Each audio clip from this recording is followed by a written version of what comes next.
When I was 19 years of age, I travelled to Adelaide from Melbourne with two friends on what we planned was the first stop of a working holiday around Australia. March 1954 was a very exciting time as we had not been away from home for more than a day or two, and we had given up our positions in Melbourne companies to begin this great adventure. Our accommodation had been booked in advance in a girls' hostel on the edge of the city, where we three shared an enormous bedroom. Within the first week of our arrival, we had obtained employment in different business offices, and Adelaide in the 1950s, with a much smaller population than Melbourne, seemed like a large country town to us, and we loved it.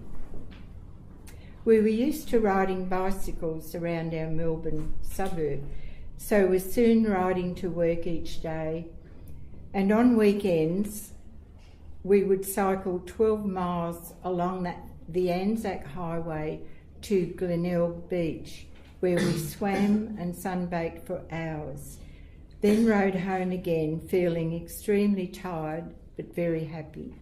We were having a marvellous time, playing tennis, swimming and ballroom dancing every Saturday night.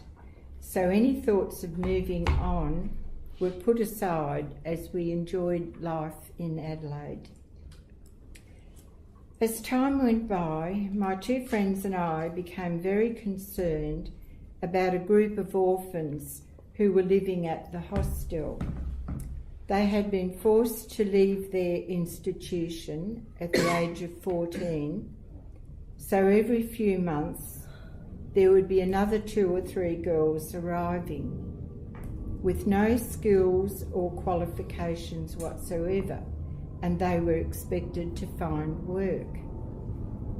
They had rarely left the orphanage while growing up, and with laundry and cleaning the only work they knew, their knowledge and experience of the outside world was very limited.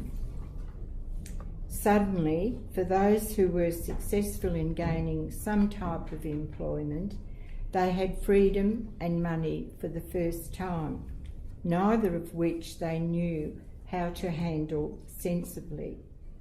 Out of our concern and worry about what was happening to these young girls, we started a social club within the hostel. After a few weeks, we had organised a basketball team, weekend hikes in the Adelaide Hills, group trips to the movies, picnics, and began teaching ballroom dancing. The young girls loved it. After about 8 months in Adelaide, my two friends decided to move on.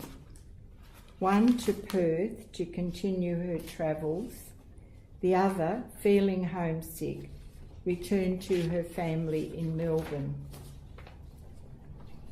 Some weeks later, I discovered a large unused room in the basement of the hostel. It had been locked for many years, so I gained permission from the matron to use it for our social club. Soon we had a great comfortable place to meet and socialise in the evenings.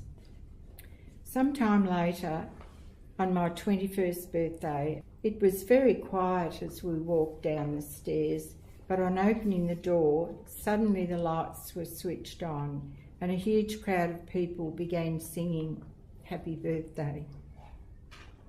Still get a bit emotional when I remember this. All the girls were there, the matron and members of the hostel board, and of course the YCW boys. What a surprise and what a night we had. I felt overwhelmed by it all. The girls were now taking responsibility of running the club, organising activities, sport and outings. About this time, I realised my life had also changed. I had gained confidence in myself, and although I was not aware of it then, I had met my future husband, one of the YCW boys.